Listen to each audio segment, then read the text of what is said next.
welcome to episode 1. Today we're going to cover the single stroke roll. It's a very simple idea. You just play one note with the right hand and then one note with the left hand, and you alternate them.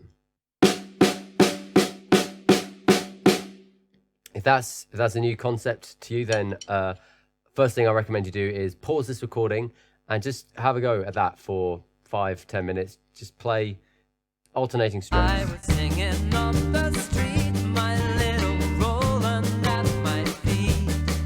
And then once you've had a go at that, come back and watch through the rest of this. We're going to cover a lot of topics.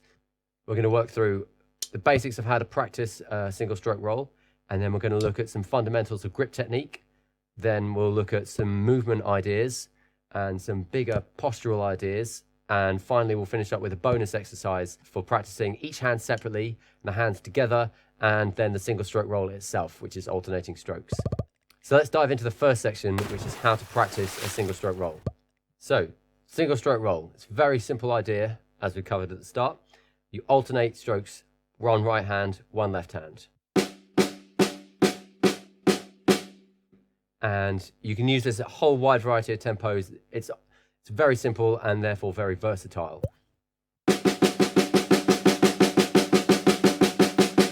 Now, first thing to note when you're practicing this is you want to pay attention to what both of your hands are doing and aim to keep them symmetrical. It's very common for players to focus only on their strong hand. So your right hand if you're right-handed, or your left hand if you're left-handed. Watch out that your right hand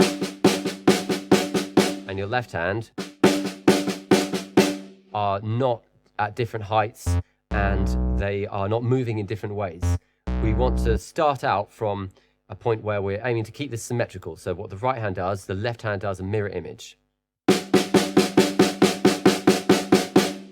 And they're the same stick height, the movements, and they're the same volume, more or less, therefore. You'll notice my stick heights are about here, and that's a conscious choice. I don't want to play too quietly, because when you're playing quietly, then the smaller movements, there's less physical feedback to feel from how your body's moving and how the stick is moving. And that makes it more difficult to learn what the weight of the stick feels like, what the weight of your arm feels like. If you imagine if you're on a phone call and whoever you're talking to doesn't hold the phone close enough to your face, it's very hard to hear what they're saying against the background noise in the room where you are or other noises coming through the phone from where they are. So if you keep your stick heights, 20-30 centimeters to begin with, you feel the weight of the stick and you feel the weight of your arm, and you get to know what those movements feel like, and you can make adjustments then to whether you're moving in a good way or not. The second thing to pay attention to is the rebound of the stick. Rebound is your friend. Almost every playing surface that you have in a drum kit has some degree of rebound, and you don't want to fight against that. You want to work with it. Rebound means reusing energy. So some of that energy that you put into the stroke comes back, and if you let that energy bounce the stick up, you only have to push it down again. So the more energy that you can reuse in each stroke, the less effort you have to put in to continue playing, and the more efficient your playing is. So rebound is your friend. The third thing I want to suggest when practicing the single stroke roll is that you practice to music. Our main job as a drummer is to accompany music, and as soon as possible, you want to be able to do any technical thing, any rudimental, any vocabulary that you learned with music. So put on some music that you like to listen to and that therefore you might want to play with, and practice playing that roll with the music. So pause this episode here and find some music that you like and play along. Remember, keep the hands symmetrical, same stick height, same intensity, same dynamic level. Rebound is your friend, and play along with music. Stay loose, be patient, and keep listening.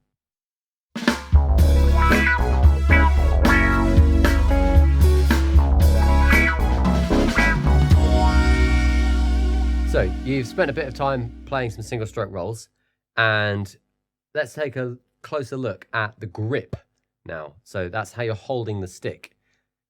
So the most important thing about how you grip the stick is to keep your hands soft. You have to feel what the stick is doing. Continuous excessive tension will overwhelm any other sensations that you can feel from the stick. If you can't feel the vibration of the stick when you hit a pad, then that's a really good sign that you're gripping the stick too tightly, and you need to just relax that, soften it off.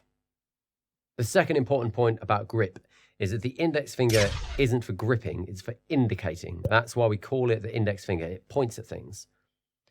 As a comparison, try curling the fingers this way, beginning with the little finger, and then curl the fingers this way, beginning with the index finger. You should find that this one feels more natural, it's more instinctive. It's not to say you can't do it the other way, and if you have to play scales on the piano, one way gives an ascending scale and the other way gives a descending scale, depending on whether it's your right or left hand. So they're both possible, but this one is more instinctive, and our grip should naturally begin with this side of the hand, and the index finger doesn't even really need to grip at all. It doesn't curl all the way around the stick, it just lies across it. Another comparison you can do is if you grip the stick with the index finger and then try flexing your wrist like this, versus how I've just demonstrated gripping the stick, beginning with the little finger and the ring finger, you can very easily flex the wrist all the way up and down. Whereas this one is very tight. This flexing movement is really important for drumming, so we don't want that to be tight at all. And I mean, generally, we don't want any of our joints to be tight. So anything that we're doing that results in a feeling of tightness around a joint, around a hinge, is likely to be a bad idea. The third thing is we have opposable thumbs. We're the only species of animal that does, and the thumb wants to sit on the stick, pointing down the stick to provide the other half of the grip. These fingers are one half, the thumb is the other half.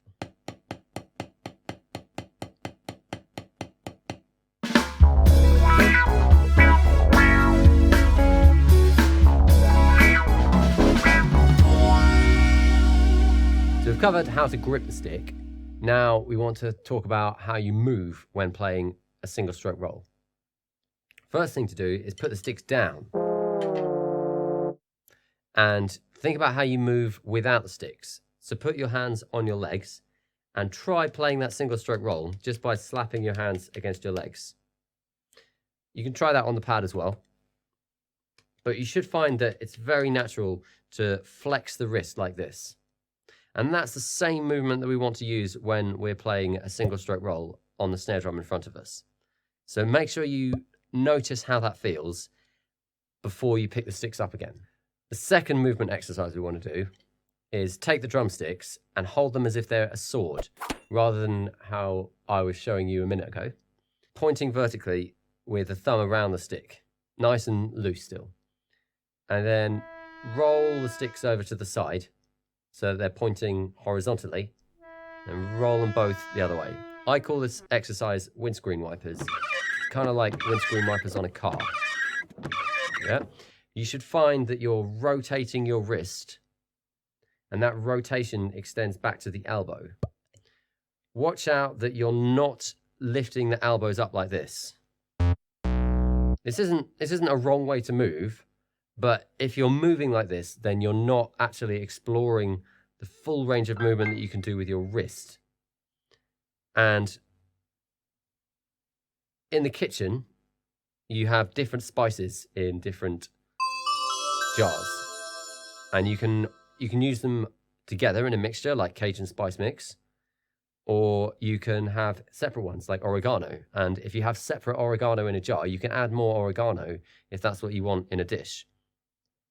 So if I don't know the difference between my elbow and shoulder movement versus my wrist movement, I can't add more wrist movement if I need a bit more of that. For the third point, I'm going to put the sticks down again. There are two kinds of movements that we can make when we're playing a drum. I'm going to call them backhand and forehand, like in racket sports. The important difference to notice is that a backhand movement moves away from the center of the body, like this. And the palm rotates upwards to the sky as you do it. A forehand movement comes towards the center of the body, like this. And the palm turns over towards the ground. That's with the wrist rolling, how we were just doing in that windscreen wiper exercise.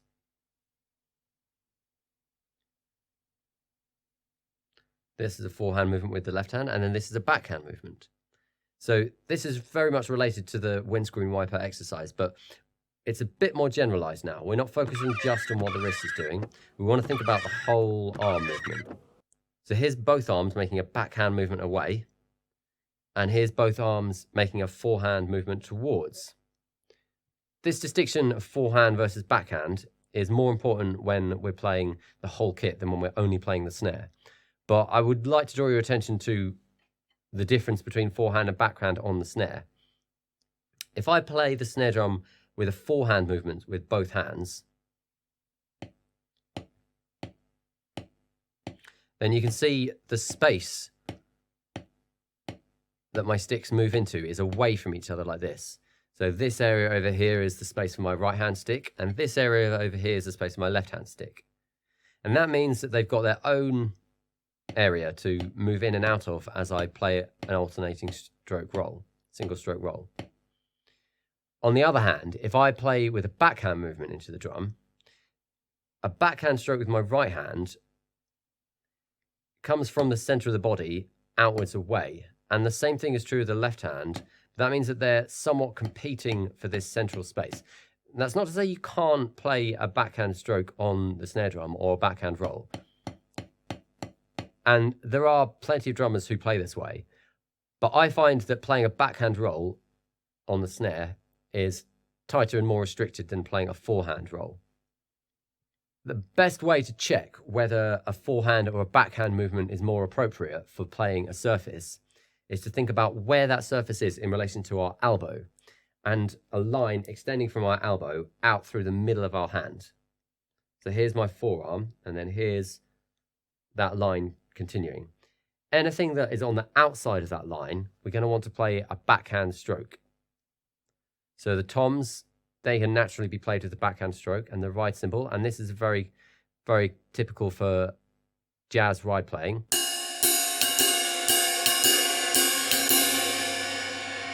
Backhand movements are the standard way to play a jazz ride pattern. But anything that falls on the inside of this line is best played with a forehand movement. You can see it coming across in this direction. Now, there are some things in the drum kit that we could play either way, and sometimes I play the hi-hat with a forehand stroke and sometimes with a backhand stroke. Depends on tempo, it depends on dynamic range, it depends on feel, whether it's swung or straight. But the one that I'm doing is a conscious choice for the movement and the sound and the feel that I want to create. The left hand, nearly all of these surfaces are going to be forehand strokes, because if we think about where this line extends from our elbow, that is a backhand movement. But if I move it here, that's now a forehand movement. And all of these around the kit, they're all forehand movements with the left hand. So when you play on the snare drum with both hands in front of you, forehand movements are the ones to practice. So a recap of these movement ideas then. Flexing the wrist is the main one that we want to discover first of all. And you can do that by slapping your legs. You will almost certainly do that automatically. Then we want to discover this windscreen wiper movement with our wrists that rotate from the elbow. And you see my elbows don't move very far when I'm doing this because most of the movement is happening in the wrist. And then the third idea that we want to understand is forehand strokes coming this way versus backhand strokes going that way. And when we play the snare drum, forehand with both hands is the best way to practice. It'll open doors later on that otherwise might be difficult to access. One final point I forgot to mention is that backhand strokes on the snare drum quite often result in a slicing movement where the stick isn't coming down 90 degrees into the drum surface, which is what we generally want, but it cuts across like this. And that is obviously inefficient because part of the force is now bouncing at an angle. What we generally want to work towards is the force is arriving 90 degrees to the surface of the drum. And on the snare drum, that means a forehand stroke is the most appropriate way to get that. Backhand stroke, you can get it, but often people play a backhand stroke from here towards the drum, the snare drum, and that is creating a slicing movement. So don't slice your snare drums. Only slice your jalapenos.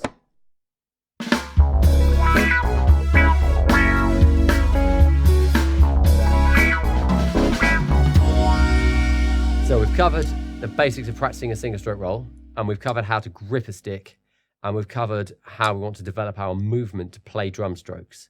The next thing I want to talk about, we're going to zoom out even more, and I want to talk about posture as a general thing when we're playing the drum set. So we're going to work backwards from the drum. We're going to start with our wrists. Now compare these two ideas. This is called meerkat or praying mantis, and I call this one bad typist. Because if you think this is kind of how a meerkat or a praying mantis sits, and this is, you know, like typing at a keyboard, but in an uncomfortable way. So in praying mantis, you can see my hands are soft and floppy, and my fingers are also soft. Whereas bad typist, you can see my wrists and fingers tighten up immediately when I move into that position. As I mentioned earlier, the first principle of drum technique is that we want to keep our hands soft. So we want to try and aim towards this kind of a position rather than this kind of a position. So you want to play almost over an invisible barrier onto the snare drum rather than having your hands down here and playing up to the snare drum.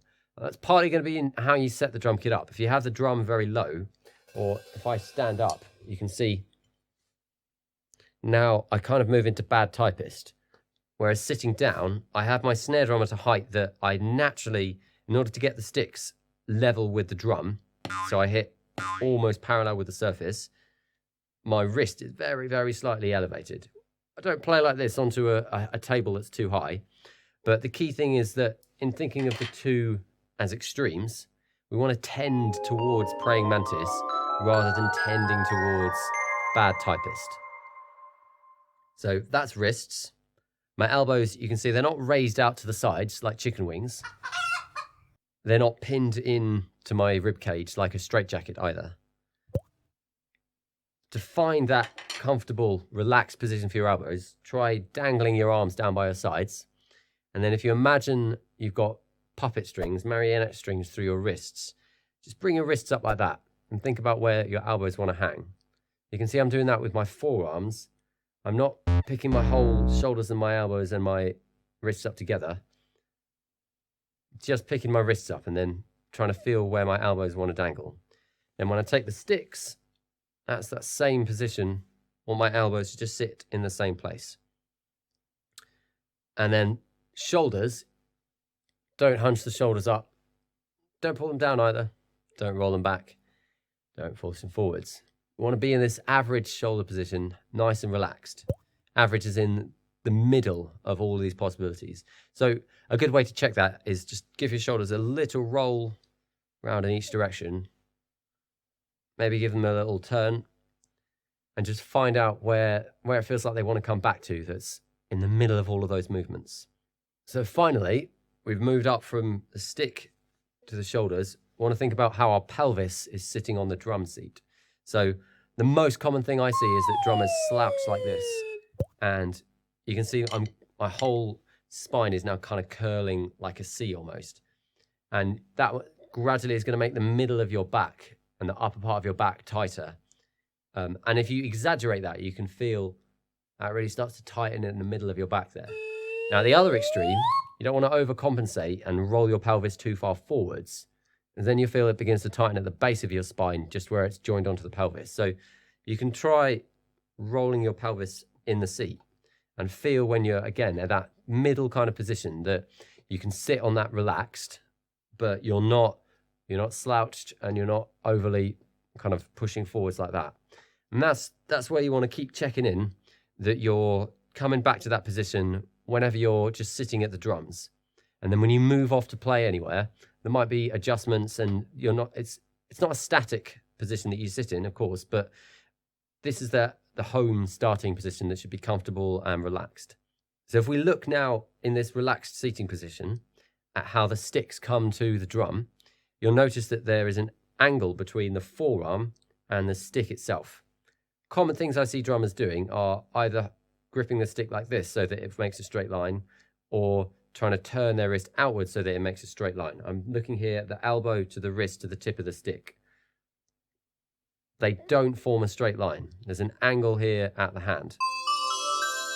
And that means that we need both the windscreen wiper movement and the flexing of the wrist. If you want to think about that whole shape, I imagine a house in front of me. The sticks are the roof of the house, and then my forearms, they're the walls of the house, and the floor is across my belly. And that's the shape that we want to work at developing as a relaxed, comfortable position to play our single stroke roll in.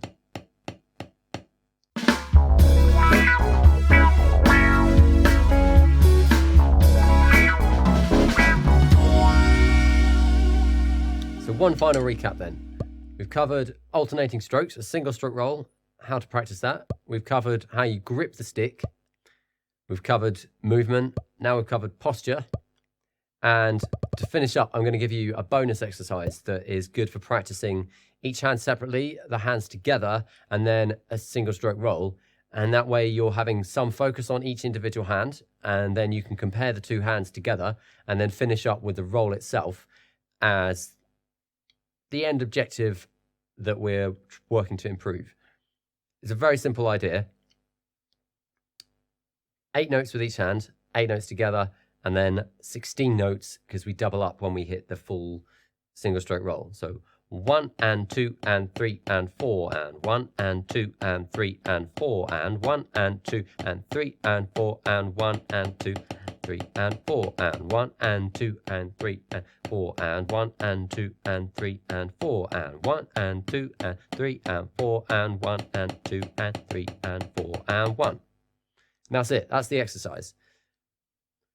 So just like the single stroke roll, you can practice that with music or with a metronome or just on your own, just for the feel of it, listening to how your body moves and how the stick moves on the drum. At the start of the video, you saw me playing a single stroke roll with a tempo ramp where every bar it increased by 8 beats per minute. I did that in Cubase, but you can use any DAW to set up a similar ramp, or there are some metronome apps that have that feature. I use one called Pro Metronome. I'll put a link to that in the description. So that pretty much covers everything we're going to do today in this episode on single stroke rolls. Hope you've enjoyed watching and that you've learned a thing or two. Stay loose, be patient, and keep listening.